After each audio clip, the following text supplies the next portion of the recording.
Sanjoichi here, and welcome back to the channel where today we'll be tackling Yashahime Princess episode 18. No, wasn't any reaction last week, if memory serves right. I was totally out of it last week, but here we are. But I mean, considering that the preview for this episode includes Sesshomaru, then yeah, I do believe it's going to be live reaction worthy. To be honest, for the most part, I have been enjoying Yashahime, but the series on a whole, I feel still needs something more. But at this point, when I'm assuming we're only like less than 10 episodes until the finale, I'm assuming that's going to be the case, but we'll see how it goes. But trust me, like after episode, what was it, 16, it's like some of my worst fears about this series just came running through. So episode 16 to this day still has to be the worst episode in the series. But I don't care, like objectively speaking, it has to be, honestly. So I'm gonna see how this episode unfolds. Hopefully we get to like a long running build up. I mean, last episode was alright, so yeah, so let's see how this goes. But anyway, if you're new here, be sure to subscribe. We're on our way to 20,000 subscribers, hopefully, if you don't feel sorry for me, if I be honest. And you know, at the end of the day, just I respect the love and the support, and if you use your time to tune in, I appreciate it. So let's get into the reaction and eventually the review, and let's see what this episode has to offer.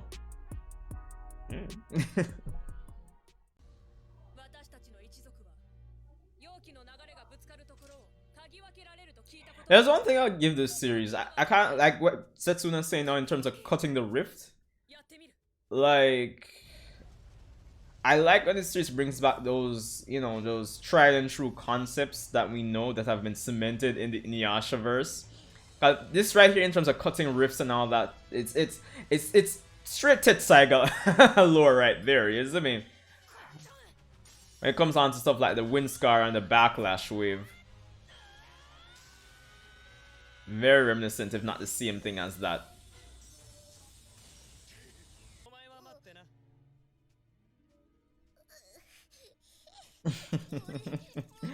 Ah boy.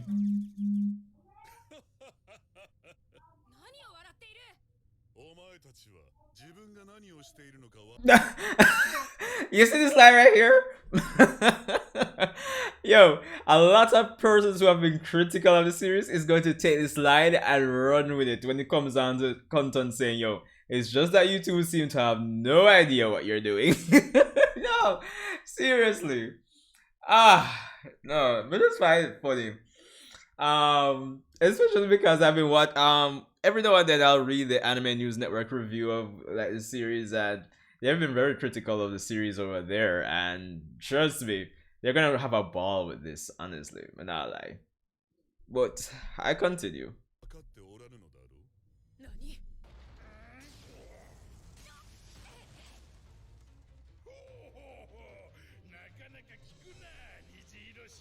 They could have given like a visual indication that it worked or something there. Come on.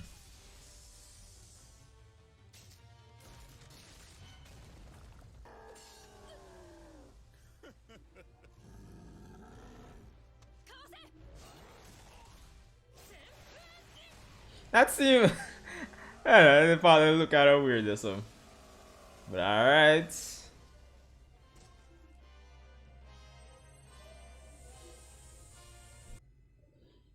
Is content really dead though?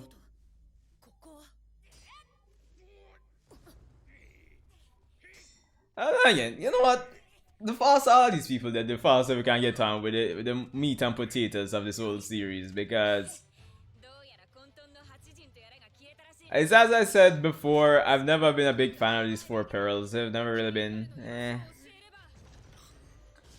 No, content has been the most impressive, but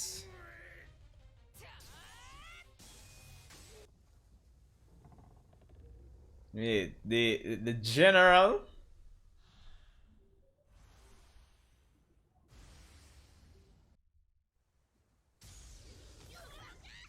Well, to be fair, Kirinmaru, he always seemed like him buddy, isn't he?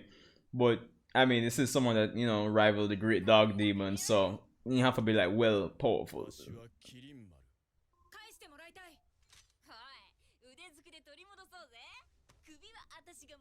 Moroha, just calm down, no, man.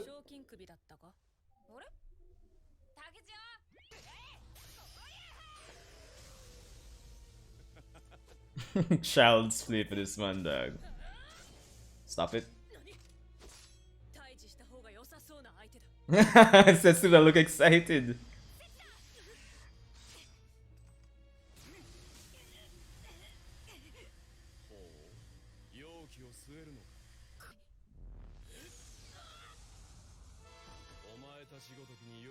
Bomba! Yo! Skill strength. It's remind me of like Bleach. It's kind of like Bleach when they couldn't like sense Aizen because they like reach this ridiculous level of power. Alright, Benny, Yasha.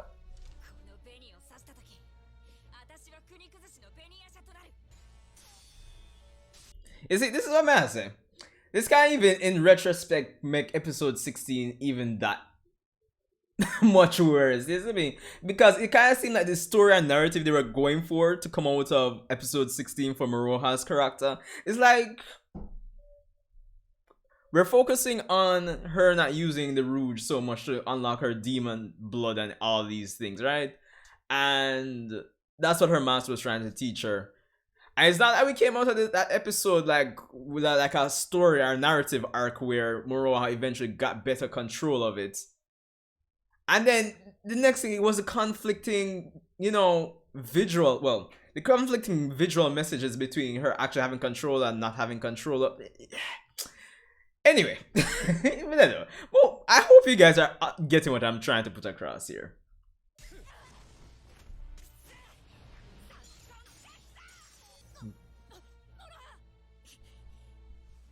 Blades of blood, but not really. Bombards. Yeah, they might get massacred, brother, but rightfully so.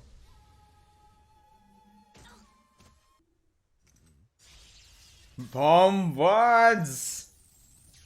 The box. Yo,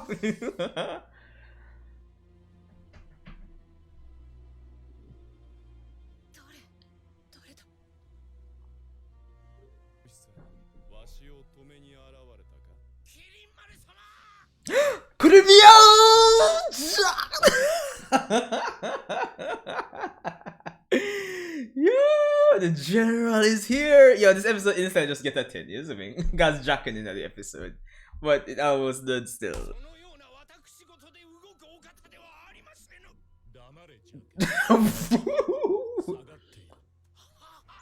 So what? Oh.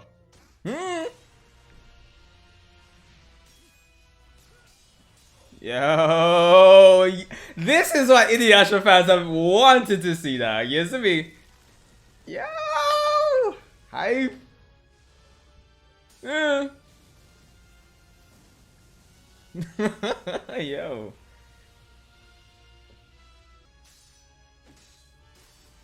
And if you drop on some sicker, cooler art and animation though, but I'm digging it. I'm digging it.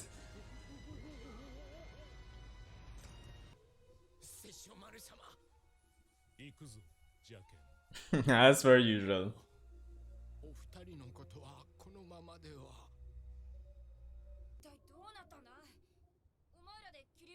Come on, Moroha, really asking them to beat him?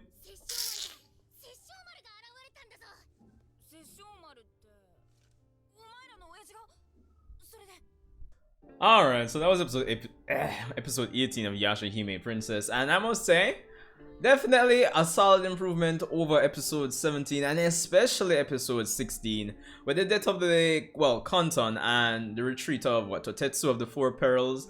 The plots or narrative has essentially moved into what I would assume its final phase as we progress towards Kirinmaru and Sesshomaru getting more involved in the series, which is all for the better, because I think once those two characters are involved, or anything that involves the what started this whole conflict, this whole series from a backstory perspective.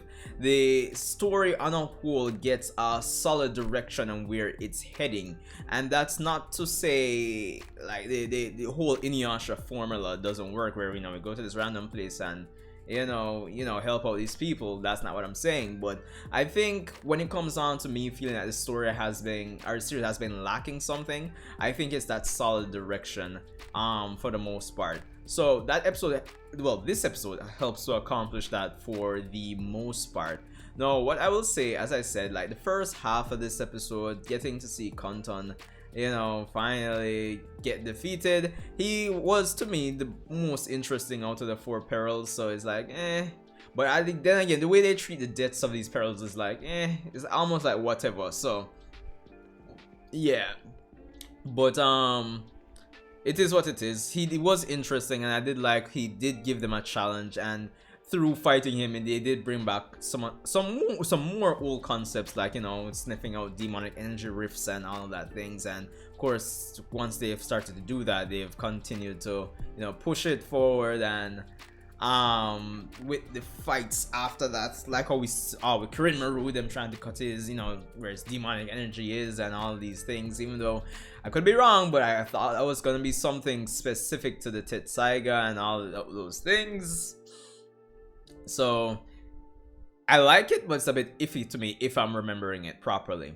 Now, the second half of this episode with them chasing out Tetsu, encountering Kirinmaru, I liked it, loved it. In terms of a power scaling perspective, it all made sense for them to get massacred like that, because obviously this guy is on par, if probably at this point not stronger than the Great Dog Demon. Even though I'm more leaning towards as strong as, because I don't really see these people seem training over all these years. So yeah, so it all made sense there. What I didn't like is and it's not a knock against this episode itself, Moroha transforming back into Beniyasha and using the Rouge again. In retrospect, it just kind of marks now episode 16 a bit more. And yes, I know it's like a desperate attempt since nothing else is working. But it's not like we came out of episode, like the whole Beniyasha thing is, it's kind of like episode 16 was trying to build a little narrative arc around it for Moroha, but nothing really came of it. There was like some minor build up for it to go somewhere, to make it be like a case where Moroha would start considering Beniyasha to be like a double-edged sword and all these things. But the rush nature episode 16 kind of puts whatever came out of it to, yeah, it just didn't work out. So I guess in retrospect kind of pulled on episode 16 more, but for this episode it's alright, I guess. So there's that. Of course, Sesshomaru coming in, fighting Kirinmaru, and visually speaking, I like what they did, even though I wanted like even sicker animation and art. That's just me being greedy if I'm being honest. But the visual representation of Kirinmaru versus Sesshomaru with the earth shattering and the waves and the lightning, I like it because it really demonstrates the difference in power between the girls. It kind of shows visually how far they have to go if they even want to catch up with Sesshomaru. So I really like that. It's a visual representation of how strong these characters are in comparison to our main characters for this series. So there's that. I definitely like it. And of course, Jockin, the man. So yo, but what I do like about it is that it does set off some emotional conflict with Setsuna and Towa, which we'll probably see for the next episode and beyond. I haven't looked at the preview yet, but for the most part it might set up some some storyline, some plot line, some emotional conflict going forward. And of course, the extra tidbits of lore regarding the dream butterfly being controlled by Kirinmaru, we would have saw that coming, right? As well as the fact that the rainbow pearls were actually one, kind of sounds kind of chic and jewelish. So yeah, that's interesting. So I think with this episode, it's kind of set the foundation for how the rest of the series is going to go, regarding emotional conflict between the girls and Sesshomaru, the rainbow pearls, Kirinmaru, and all these characters play a more active role going forward. So For the most part, it does seem like these next string of episodes won't be rushed, hopefully, and we have a good foundation to end this series on at least. So yeah. But anyway, let me know what you thought about this episode and my thoughts. Of course, again, if you've made it this far, definitely hit that subscribe button. I appreciate it. And I hope you guys are having an amazing Saturday. Me, for one, I gotta have to go and wash some clothes and then get some food to eat. So, yeah. But thanks again for tuning in, guys. Like, leave a comment as well, and I'll see you in the next Yashahime video.